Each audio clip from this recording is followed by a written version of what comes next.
নির্মমভাবে পিটিয়ে হত্যা করার ঘটনায় আমরা গভীরভাবে শোকাহত, ক্ষুব্ধ এবং উদ্বিগ্ন।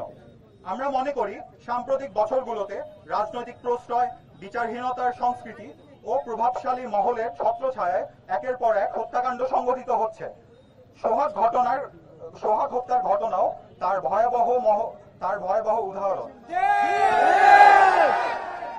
শুধুমাত্র চাঁদা দিতে অস্বীকৃতি জানা নয়, একজন মানুষকে এমন পাশবিকভাবে হত্যা করা, এটি আমাদের সমাজের চরম মানবিক ও নৈতিক অবক্ষয়ের চিত্র তুলে ধরে।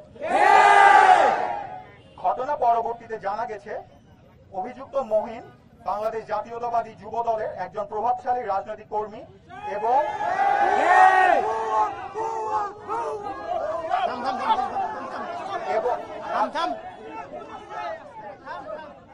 থানা যুব দলের সাধারণ সম্পাদক পদপ্রার্থী।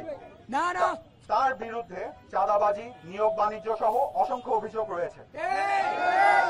অথচ তার এসব অপকর্মের বিরুদ্ধে যথাযথ ব্যবস্থা গ্রহণ করা হয়নি, বরং রাজনৈতিক পরিচয়ের কারণে তার বিচারহীনতা নিশ্চিত হয়েছে, যার পরিণতিতে ঘটেছে এই নির্মম হত্যাকাণ্ড।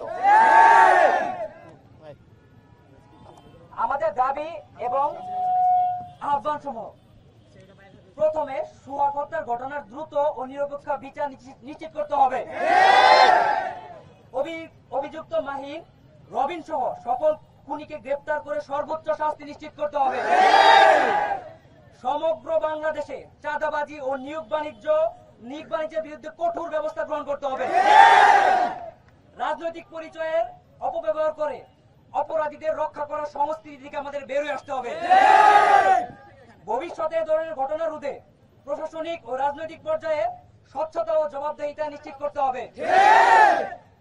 অধিকন্তু এই ঘটনার মাধ্যমে দেশের সাধারণ মানুষ ও শ্রমজীবী জনগোষ্ঠীর নিরাপত্তাহীনতা চোখে আঙ্গুল দিয়ে দেখিয়ে দেওয়া হয়েছে।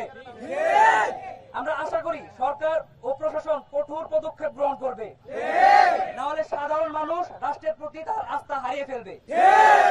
আমরা অপরাধীদের দৃষ্টান্তমূলক শাস্তি ও সমাজের শান্তি প্রতিষ্ঠার দাবি জানাই। ধন্যবাদ। আমাদের বিবৃতি শেষ হলো।